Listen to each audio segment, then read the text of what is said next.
மேஷ ராசிக்காரர்களுக்கு உங்களுடைய லக்னாதிபதி செவ்வாய் அப்படின்னு சொல்லக்கூடியவர் வந்து லக்னத்திற்கு 7ஆம் இடத்துல, அதாவது சுக்கிரனுடைய வீட்டுல போய் அமர்ந்திருக்கார். சூரியன், செவ்வாய், புதன் 3 பேருமே சுக்கிரனுடைய வீடான துலாம் ராசியில் இருக்கிறாங்க. ஏன்னா இது வந்து ஐப்பசி மாதம் அப்படின்னு சொல்றதுனால சூரியன் வந்து துலாம் ராசியில இருப்பார். இந்த ஐப்பசி மாதத்துக்கு உண்டான மகத்துவமான துலா ஸ்நானம்ங்கிறது ரொம்ப ரொம்ப விசேஷம். மேஷராசிக்காரர்கள் முடிந்தால் ஏதாவது ஒரு நதியில போய் நீராடிட்டு வர்றதுங்கிறது உங்களுக்கு பல விதங்களிலும், அதாவது மனதளவிலும் சரி உடல் அளவிலும் சரி பல சிக்கல்களுக்கு தீர்வாக இது அமையும். அதனால துலா ஸ்நானம்ங்கிறத கட்டாயமா போய் பண்ணிட்டு வாங்க. அடுத்தது உங்களுடைய லக்னத்திற்கு 3ஆம் இடத்துல மிதுன ராசியில இருந்த குரு பகவான் இப்போது 4ஆம் இடமான கடகத்திற்கு வந்திருக்கார். ஒரு வகையில 3ஆம் இடம்னு சொல்றது வந்து குரு பகவானுக்கு ஒரு மறைவு ஸ்தானம் அப்படின்னு நம்ம சொல்லுவோம். இப்போ அவர் பயிற்சியாகி 4ஆம் இடத்திற்கு வந்திருக்காருங்கிறது பல வகையில உங்களுக்கு நல்லது கொடுக்க போறது. ஒரு கேந்திரத்துல வந்து அவர் உட்கார்றார்.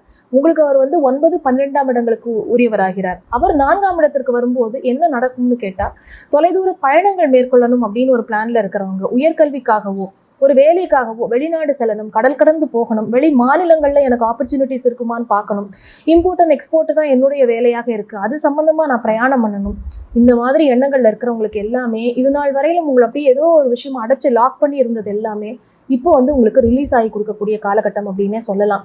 அதற்கு உண்டான ஒரு ஆரம்பகட்ட முயற்சிகளை இப்போத்துல இருந்தே நீங்க மலமலன்னு எடுத்து செய்யலாம். அடுத்ததாக உங்களுக்கு 5ஆம் இடத்துல கேது இருக்கார். பொதுவாக 5ஆம் இடம்ங்கிறது ஒரு மனிதனுடைய புத்தி கூர்மையை சொல்லக்கூடிய ஸ்தானம். அவனுக்கு என்ன அதிர்ஷ்ட வாய்ப்புகள் இருக்கு, அவனுடைய ஆழ் மனதில் அவனுக்கு இருக்கக்கூடிய உள்ளார்ந்த ஆசைகள் என்ன அப்படின்னு சொல்றது 5ஆம் இடம். அந்த 5ஆம் இடத்துல போய் கேது பகவான் அமரும் போது என்ன பண்ணுவாருன்னா, மனசுல வந்து ஒரு விரக்தி நிலை இருக்கும். நம்ம நினைச்சதெல்லாம் நடக்கலையே அப்படிங்கிற ஒரு ஏமாற்றம் அப்படிங்கிறது மனதில் குடிகொள்ளும். ஆனால் அதே நேரத்துல ஆன்மீக சம்பந்தமான முயற்சிகள்ல நீங்க ஈடுபட்டீங்க, ஏதாவது ஒரு தெய்வ தரிசனம் இதெல்லாம் பார்க்கணும்னு நினைச்சீங்கன்னா அதெல்லாம் ரொம்ப அருமையாகவே அமையும். பல பேருக்கு இது நாள் வரை பார்க்கணும்னு ஆசைப்பட்ட கோவில்களுக்கு நீங்க போய் தரிசனம் பண்ணி கொண்டு வரக்கூடிய வாய்ப்புகள் உண்டாகும். அதை நல்லபடியா பயன்படுத்திக்கோங்க. இன்னொன்று என்னன்னா, குழந்தைகள் வகையில உங்களுக்கு மனசுல குறைகள் இருந்தது அப்படின்னா அது எல்லாமே இனி போக போக சரியா போகும். ஏன்னா 5ஆம் இடத்து கேது என்ன பண்ணுவார் அப்படின்னா, குழந்தைகள் சம்பந்தமா அவங்களுக்கு ஒரு ஆரோக்கிய தொந்தரவோ அவர்களுடைய முன்னேற்றத்துல ஏதாவது ஒரு பின்னடைவோ அதெல்லாம் கொடுத்து நம்மளை மனம் வருத்தமடைய செய்வார். அதை வந்து நீங்க கொஞ்ச நாள் மட்டும் அதற்கு உண்டான விஷயங்களை கொஞ்சம் தள்ளி போட்டுட்டு அதுக்கப்புறமா நீங்க முயற்சிகள் பண்ணீங்கன்னா கட்டாயமா சக்சஸ் ஆகும். ஏன்னா உங்களுக்கு வந்து 5ஆம் இடத்திற்கு உண்டான சூரிய பகவானும் இப்ப போய் நீச்சத்துல இருக்கார். அதனால இந்த மாதத்துல ஆரம்பம் ஒரு வாரம் கொஞ்சம் சரியா போற மாதிரி இருந்தா கூட நடுவுல சூரிய பகவானுக்கு வந்து நீச்ச பங்கம் கிடைக்கிற காலகட்டம் மட்டும் உங்களுக்கு ஃபேவரபிளா இருக்கும் அப்படின்னு நீங்க புரிஞ்சுக்கோங்க. அதாவது சூரியன் வந்து சுக்கிரனுடைய வீட்டுல இருக்கார். அந்த சுக்கிரன் இப்ப நீச்சமாக புதனுடைய வீட்டுல இருக்கார். புதனும் வந்து நல்ல வலுவோட சுக்கிரன் வீட்டுல, இவங்க 2 பேருமே ஒரு பரிவர்த்தனை யோகத்துல இருக்காங்க. அப்போ நடுவுல ஒரு 7 நாட்கள் மட்டும் உங்களுக்கு சுமாரான நாட்களாக இருக்கும். அதனால வாரத்தோட ஆரம்ப பகுதியை 7 நாட்கள் நல்லபடியா பயன்படுத்திக்கோங்க. பிற்பகுதிகள் வந்து போக போக சுமாராகத்தான் அமையும். அதே போல அரசு சம்பந்தமான விஷயங்கள்ல ஏதாவது உங்களுக்கு விஷயங்கள் நீங்க நடத்திக்கணும் அப்படின்னு எதிர்பார்த்து காத்துட்டு இருந்தீங்கன்னா அதையெல்லாம் இந்த குறிப்பிட்ட முதல் வாரத்துல நீங்க வச்சுக்கிறதுங்கிறது உங்களுக்கு நல்ல விதமாக பலனளிக்கக்கூடியதாக இருக்கும். சனி பகவான் 12ல் உட்கார்ந்து கொண்டு தன்னுடைய வக்ர பார்வையாக உங்களுடைய 6ஆம் இடத்தை பார்க்கிறார். இப்போ கன்னியா ராசியில இருக்கக்கூடிய சுக்கிரனை சனி பகவான் பார்க்கிறார். கணவன் மனைவிக்கு இடையில ஏதாவது ஒரு கருத்து வேறுபாடு வந்துட்டே இருக்கும். அதாவது ஒரு பார்ட்னர்ஷிப்லயே ஏதாவது ஒரு மனஸ்தாபம். ஏன்னா 7க்கு உண்டான சுக்கிரனும் போய் 6ல் உட்கார்ந்துருக்காரு நீச்சமாக. உங்களுக்கு தனகாரகனும் அவர் தான், உங்களுக்கு தனஸ்தானத்திற்கு அதிபதியும் அவர் தான், 7ஆம் இடத்திற்கு கலத்திரஸ்தானத்திற்கு அதிபதியும் சுக்கிர பகவான் தான். அவர் போய் 6ஆம் இடத்துல உட்கார்ந்துட்டு நீச்சகதியில இருந்தாலும், நீச்ச பங்கம் கிடைக்கிறது எல்லாம் இருந்தால் கூட நீச்ச பலனை ஃபர்ஸ்ட் கொடுப்பார், கட்டாயமா அவர் கொடுப்பார். அப்போ நமக்கு வந்து கணவன் மனைவி உறவுல வந்து கருத்து வேறுபாடுகள் காரணமாக சின்ன சின்ன விரிசல்கள் விழும். அதாவது 3ஆம் மனிதருடைய தலையீடு இல்லாம பாத்துக்கணும். அதே நேரத்துல நேரத்துக்கு சாப்பிட முடியாது, எங்கேயாவது 2 பேரும் சேர்ந்து வெளியில போகலாம், ஏதாவது பண்ணலாம், நமக்குன்னு ஏதாவது செஞ்சுக்கலாம்னு நினைக்கும் போது அப்ப ஏதாவது குடும்ப உறுப்பினர்களிடையே ஒரு கருத்து வேறுபாடு வந்து குடும்பம் சம்பந்தமான விஷயங்களை டிஸ்கஸ் பண்ணும்போது ரொம்ப பெரிய மனக்குறையில கொண்டு விடும்.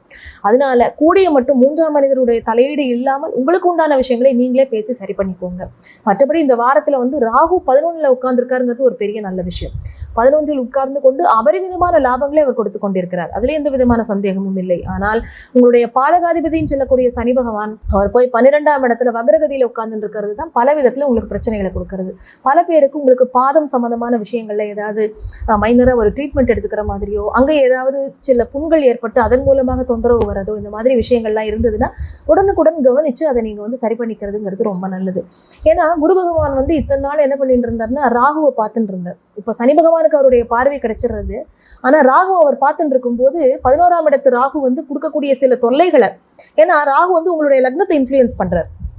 கொடுக்கக்கூடிய சில தொல்லைகளை வந்து அவர் சரி பண்ணிட்டு இருந்தார். ஆனா இனி அப்படி இருக்காது. ஏன்னா ராகுவும் கேதுவும் அவங்க நமக்கு கொடுக்கக்கூடிய தொல்லைகளை கொடுத்துட்டு இருப்பாங்க.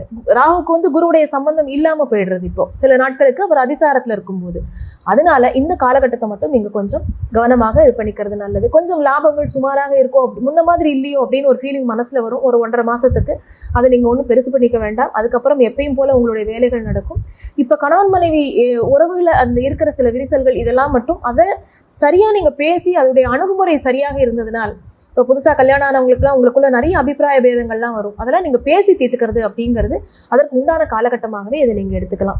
பல பேர் வந்து திருமண முயற்சிகளில் ஈடுபட்டிருக்கிறவங்களுமே கூட உங்களுக்கு வந்து இந்த டைம் ரொம்ப ஃபேவரபிளா அப்படின்னு கேட்டால் சுமாராக தான் இருக்குது. ஏன்னா குரு பார்வை விலகிடுறது. ஏற்கனவே நீங்கள் வந்து முடிவு பண்ணி வச்சுருந்தீங்க அப்படின்னா உங்களுக்கு உண்டான சுப விஷயங்கள் எல்லாமே நல்லபடியாக நடக்கும். மற்றபடி எதிர்பார்த்த லாபங்கள் நிறைய உங்களுக்கு கிடைக்கிறதுக்கு வாய்ப்புகள் உண்டு. தன வருமானம் எல்லாமே வந்து சுமாராகவே இருக்கும். சுக்கிர பகவான் வந்து அந்த இடத்த விட்டு நகர்ந்துட்டாலே வந்து உங்களுக்கு எல்லாமே சரியாக போயிடும். மற்றபடி இந்த வாரம் அப்படின்னு சொல்றது மேஷ ராசிக்கு நல்லதும் கெட்டதுமா கலந்த வாரமாக இருக்கும். ஆனால் இந்த ஒரு வார காலத்துல மேலே சொன்ன அந்த எந்த விஷயங்களை நீங்க செஞ்சுக்கணும்னு சொல்லியிருக்கோமோ அதுல நீங்க ஒரு கவனம் வச்சுக்கிறது ரொம்ப ரொம்ப நல்லது.